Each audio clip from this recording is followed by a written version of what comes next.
سیدنا عثمان غنی رضی اللہ عنہ حضور کی دعوت کی. غور سے سنیں. عثمان غنی تو امیر ترین آدمی ہے نا, ان کی تو بات یہ ہے.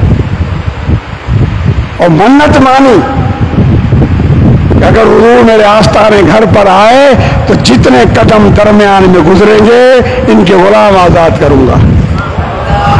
تو غلام ہزاروں کے ہیں, لاکھوں کے ہیں, مگر وہ لاپرواہ اور شہنشاہ آدمی تھے, ساری دولت مصطفیٰ پہ لٹا دی.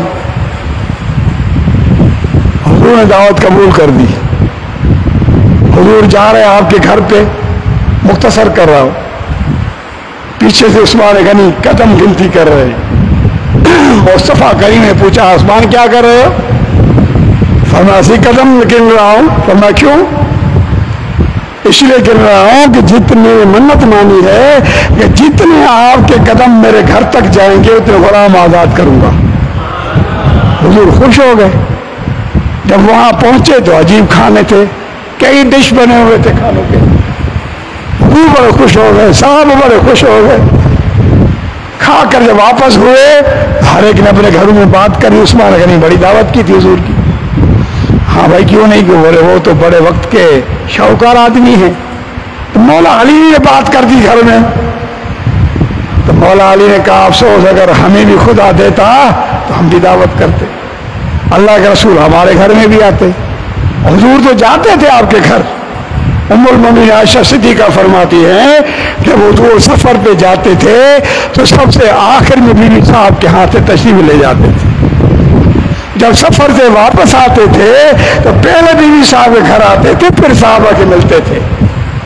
اور بیوی صاحب کا احترام کرو, آپ کھڑی ہو جاتی تھی. حضور کے آنے پر آپ کے ہاتھ چوم کر اپنی جگہ بٹھا دیتی تھی. اور حضور پاس آپ جاتے تھے, حضور کے پاس آپ جاتی تھی, آپ بھی کھڑے ہوتے تھے, آپ پیشانی چوم کر آپ بٹھا دیتے تھے. یہ بیوی صاحب کا احترام تھا. ہاں آج تو مولوی کہتے ہیں کسی کے لیے کھڑا ہونا شرک ہے. اگر آپ استاد کے لیے کھڑے ہو گئے نا کہتے ہیں مشرک ہے. ان کا شرک اتنا سستا ہوتا ہے. حضور سے پوچھو, عائشہ صدیقہ روایت کر رہی ہے, معاذ النبوت کے اندر حدیث, ترمذی میں حدیث موجود ہے, مشکات میں حدیث موجود ہے. دوستو علی نے خیال کیا, افسوس ہے بیوی صاحب پڑ گئی ذہن میں, علی کیوں گھبرا رہے ہو, جاؤ تو نہیں ماموں کو دعوت دے دو ابا کو.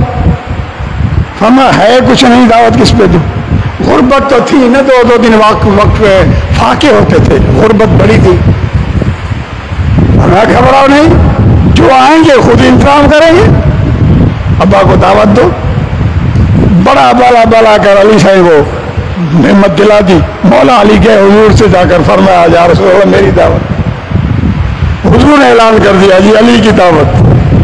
ہاں علی میں گھبرا گیا تھا, یہ علی کی دعوت ہے کچھ نہیں, اور سب کو حضور نے بتا دیا. آیا گھر اور میں نے کہہ دیا حضور نے سب کو بتا, بھلے فرماؤ اور گھبراؤ نہیں, اللہ تعالیٰ کرے گا. حضور کی دعوت ہے, حضور کا خود ہی کریں گے انتظام. حضور آ گئے, گھر میں کچھ نہیں, ہانڈیاں رکھ دی چولہے پر, بیوی صاحب مسئلہ بچھا دیا, مراد لاج رکھنا, محبوب تیرے در پہ آئے ہیں, ہانڈے خالی ہیں, اتنے صحابی ہیں, کیا ہوگا؟ اللہ کی شان دیکھیں, اللہ کی قدرت دیکھیں. بیوی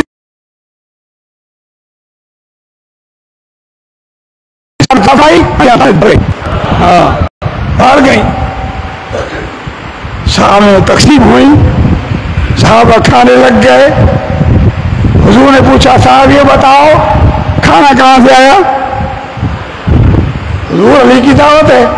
ہم علی کی دعوت ہے, کھانا کہاں سے آیا؟ حضور علی کی دعوت ہے. فرمایا کھانا جنت سے آیا ہے.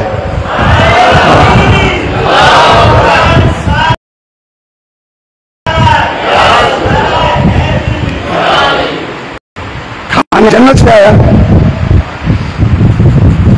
کھانا کھا لیا, پھر مصلا بچھا دیا. مولا عثمان نے تو قدم قدم پہ غلام آزاد کیا تھا, ہمارے اندر تو یہ طاقت نہیں ہے, ہم کیا کریں؟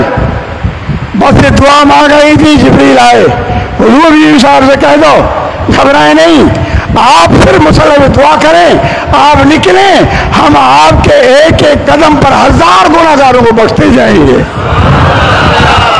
ایک قدم پر 1000 گناہوں کی بخشش، 1000 گناہگاروں کی بخشش ہو رہی ہے۔ تو فاطمہ زہرا رضی اللہ تعالیٰ عنہ کی دعا میں اتنا اثر ہے کہ آپ کی دعا سے اللہ تعالیٰ آپ کے حضور کے قدم کی برکت سے ایک ایک قدم پہ 1000 گناہگاروں کو معافی مل رہی ہے۔ تو دوستو فاطمہ زہرا رضی اللہ تعالیٰ عنہ معمولی بات نہیں ہے، وہ خاتون جنت جسے اللہ نے جنت کی عورتوں کا سردار بنایا ہے۔ اب آپ اندازہ کریں اس خاتون جنت کا مقام کیا ہوگا۔ قریش کی عورتوں نے دعوت دے دی،